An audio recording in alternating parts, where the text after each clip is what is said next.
Hello all, Rick here, and I thought I would take a look at the layout of the USS Voyager's bridge, as it is actually rather a unique design among Starfleet vessels, and has some secrets to share. So, the bridge of the Intrepid-class varied in numerous ways from the standard Starfleet layout, as seen on most previous ships. The tiered nature of the bridge is so as to not obstruct the view of the screen at the front of the vessel from all on the bridge, which interestingly makes the command section not the highest point on the vessel, something Klingon and Romulan ships do not tolerate, for example. One of the most notable changes is the captain's and XO's chairs. On most vessels, there is an isolated captain's chair, and some, like the Galaxy, feature the executive officer's position and a seat for an advisor or second officer as needed. This proved to be a good way to facilitate different command styles, and two more smaller seats are placed at the ends of a bench for advisors or a more informal discussion on the bridge for those captains who encourage a more open forum style of command. Always good to have options. The position of the seats is actually set, with the captains placed nearer to the security desk, so that in combat, when their attention is critical, they can more easily liaise with the weapons officer. Likewise, the first officer is closer to the operations desk, as they are more likely to be handling department reports and assignments. To the sides of each seat is a small horizontal screen that is totally not a drinks table, but come on, I'd use it as such. The middle, retractable console is the most powerful on the ship. From here, any system can be brought up, overridden and controlled, from the helm to an engineering station on the other side of the vessel. Usually it is reserved for intra-ship communications and direct contact from the command crew to the rest of the ship. The con or helm position features a crazy long work console that requires a sliding seat to reach the ends. This is already a major change from the standard and more in keeping with the early Earth Starfleet ships like the NX-01. Usually the helm is situated next to the operations console, as the two stations often require a lot of communications, such as allocating power properly and interpreting sensor data. The flight control officer not only has access to the locomotive controls of the ship, but is also responsible for small craft coordination and dispatch. In service of this, there are several sensor readouts from both navigational sensors and planetary ones. The latter is to relay atmospheric conditions to any dispatched planet-bound shuttles. From left to right, the panels are shuttle coordination, then warp status and landing controls, warp course plotting, impulse and RCS control, the raised navigation display, and then other systems such as structural integrity and inertial dampeners. The helm is the most customised and variable of the stations on the bridge. For example, while at warp, it expands systems related to engineering and links readouts, while displaying the automated navigational corrections and variable warp geometry status.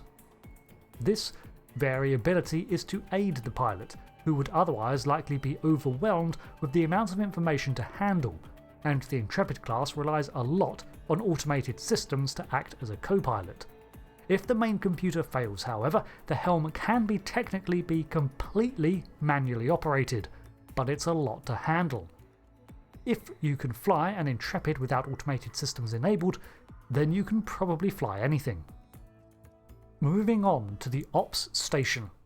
These glowing blue columns are the binaural circuitry status lights, each showing a sort of map of the network and status of the systems.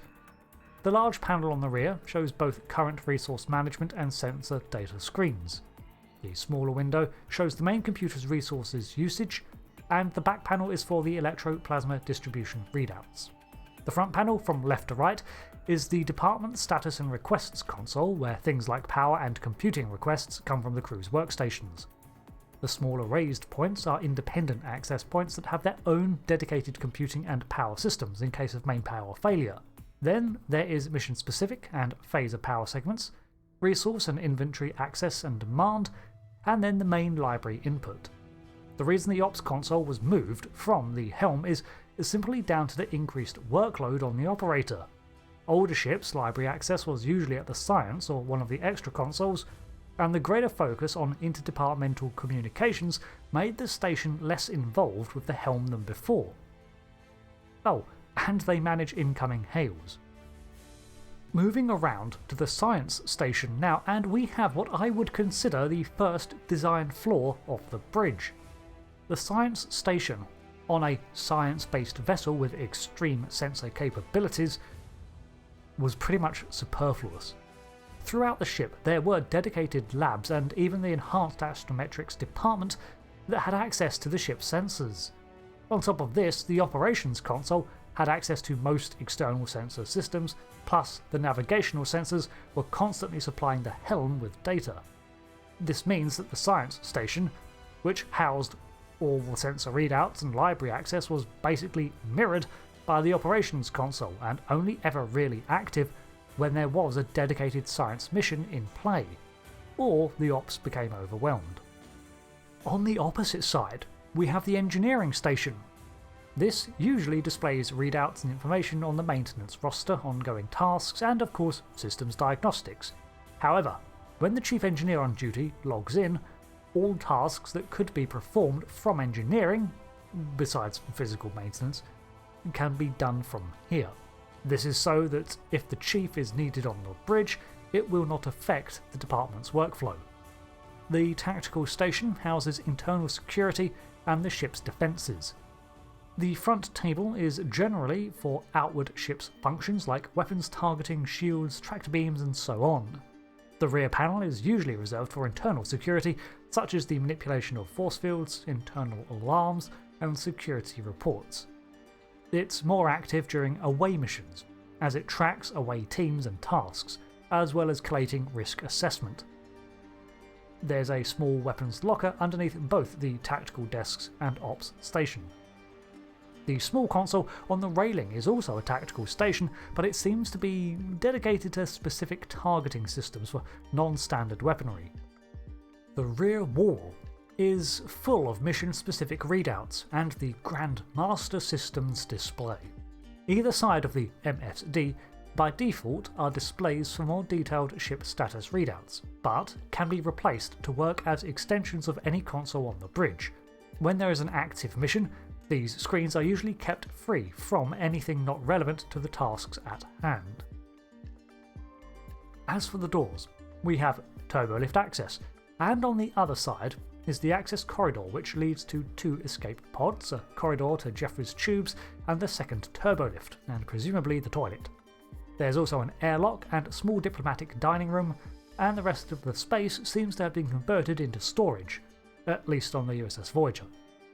The briefing room is for the daily pre-shift briefings and features a public replicator, ideal for on-duty pick-me-ups. There is a mission briefing screen which also features as the internal comms panel. On the opposite side is the captain's ready room, an office for informal or professional meetings away from the environment of the bridge.